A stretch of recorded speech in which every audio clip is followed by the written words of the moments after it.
بسم اللہ الرحمن الرحیم۔ السلام علیکم۔ اصحاب کہف یا یاران غار ان مسیحی صاحبان ایمان کو کہا جاتا ہے جنہوں نے قدیم روم کے حکمران دقیانوس کے ظلم سے بچنے کے لیے ایک غار میں پناہ لی تھی۔ یہ لوگ سوائے ایک چرواہے اور اس کے کتے کے سب امراء اور حکومت کے اشراف میں سے تھے۔ وہاں پہنچ کر ان سب پر نیند طاری ہو گئی۔ وہ لوگ 309 سال تک سوتے رہے۔ قرآن کریم میں سورہ کہف کی آیت نمبر 8 سے 26 میں ان کی داستان کا ذکر آیا ہے۔ اسی طرح مسیحی منابع میں بھی اس داستان کا تذکرہ ملتا ہے۔ شیعہ احادیث میں اصحاب کہف کو امام مہدی کے اصحاب میں شمار کیا گیا ہے۔ یہ واقعہ کس جگہ رونما ہوا اور مذکورہ غار کہاں واقع ہے، اس بارے میں اختلاف پایا جاتا ہے۔ مشہور قول کی بنا پر اس غار میں موجود ترکی کے صوبہ ازمبر میں ایفنس نامی شہر میں واقع ہے۔ اکثر مفکرین کے نزدیک اصحاب کہف رضی اللہ تعالیٰ عنہ کا واقعہ حضرت عیسیٰ علیہ السلام کے آسمان پر تشریف لے جانے کے بعد رونما ہوا، اور بعض مفکرین کے نزدیک یہ واقعہ حضرت عیسیٰ علیہ السلام سے پہلے کا ہے، اور اس کا ذکر اہل کتاب کے مذہبی کتابوں میں موجود ہے، اور اسی وجہ سے یہودیوں نے بڑی توجہ کے ساتھ ان کے حالات معلوم کرنے کی کوشش کی۔ اصحاب کہف افسوس نامی ایک شہر کے شرفاء و معززین میں سے ایماندار لوگ تھے۔ ان کے زمانے میں دقیانوس نامی ایک بڑا جابر بادشاہ تھا جو لوگوں کو بت پرستی پر مجبور کرتا، اور جو شخص بھی بت پرستی پر راضی نہ ہوتا اسے قتل کر ڈالتا تھا۔ دقیانوس بادشاہ کے جبر و ظلم سے اپنا ایمان بچانے کے لیے اصحاب کہف بھاگے اور قریب کے پہاڑ میں غار کے اندر پناہ گزین ہوئے۔ وہاں سو گئے اور 300 برس سے زیادہ عرصے تک اسی حالت میں رہے۔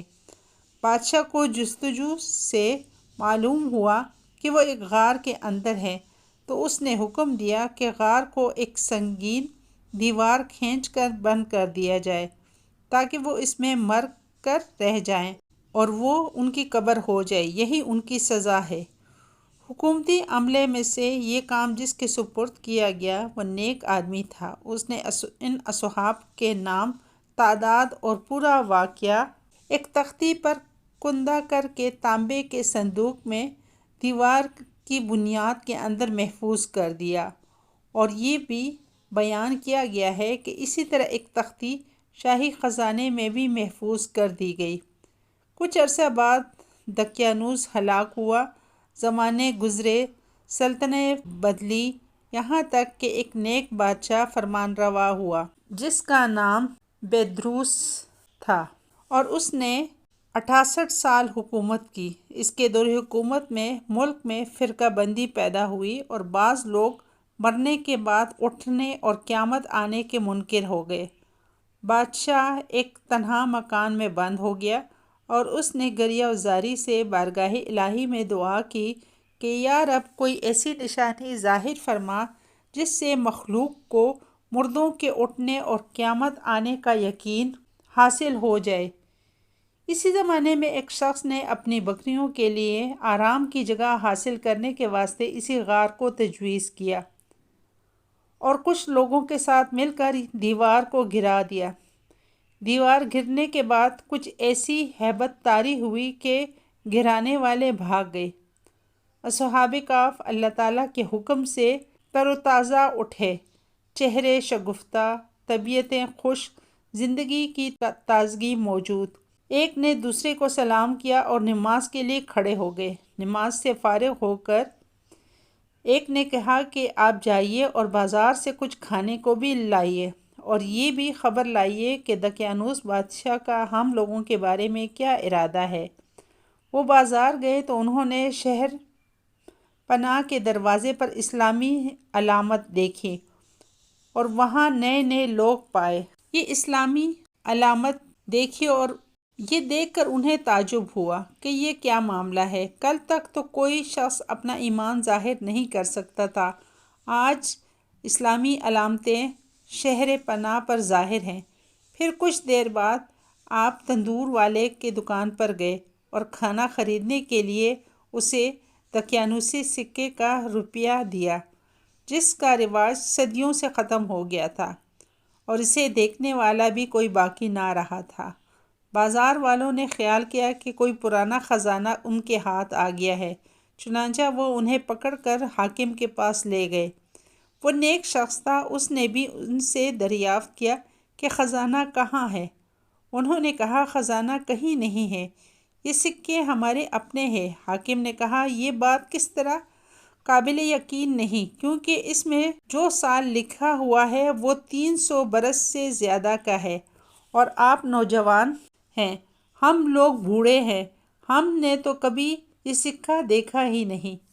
آپ نے فرمایا میں جو دریافت کروں وہ ٹھیک ٹھیک بتاؤ تو عقدہ حل ہو جائے گا۔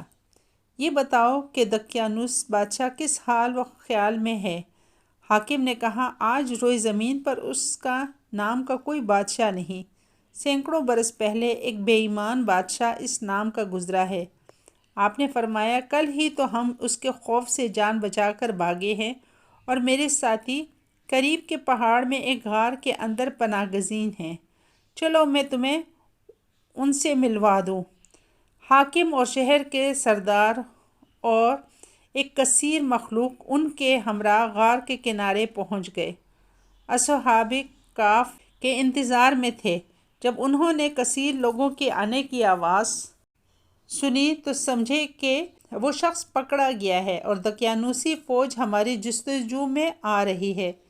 چنانچہ وہ اللہ کی حمد میں مشغول ہو گئے۔ اتنے میں شہر کے لوگ پہنچ گئے اور ان کے ساتھی نے بقیہ حضرات کو تمام قصہ سنایا۔ ان حضرات نے سمجھ لیا کہ ہم اللہ تعالیٰ کے حکم سے اتنا طویل زمانہ سوتے رہے اور اب اس لیے اٹھائے گئے ہیں کہ لوگوں کے لیے موت کے بعد زندہ کیے جانے کی دلیل اور نشانی بنے۔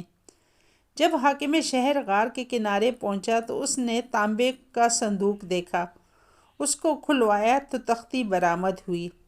اس تختی میں ان اصحاب کے اسماء اور ان کے کتے کا نام لکھا تھا۔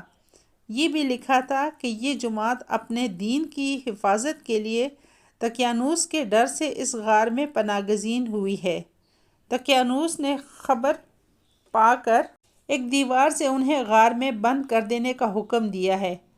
ہم یہ حال اس لیے لکھتے ہیں تاکہ جب کبھی یہ غار کھلے تو لوگ ان کے حال سے واقف ہو جائیں۔ یہ تختی پڑھ کر سب کو تعجب ہوا اور لوگ اللہ تعالیٰ کی حمد و ثنا بجا لائے کہ اس نے ایسی نشانی ظاہر فرما دی جس سے موت کے بعد اٹھنے کا یقین حاصل ہوتا ہے۔ حاکم شہر نے اپنے بادشاہ بیدروس کو واقعے کی اطلاع دی، چنانچہ بادشاہ بھی بقیہ معززین اور سرداروں کو لے کر حاضر ہوا اور شکر الہی کا سجدہ بجا لایا کہ اللہ تعالیٰ نے اس کی دعا قبول کی۔ اصحاب کہف نے بادشاہ سے ہاتھ ملایا اور فرمایا ہم تمہیں اللہ کے سپرد کرتے ہیں۔ والسلام علیکم ورحمۃ اللہ وبرکاتہ۔ اللہ تعالیٰ تیری اور تیرے ملک کی حفاظت فرمائے اور جن و انس کی شر سے بچائے۔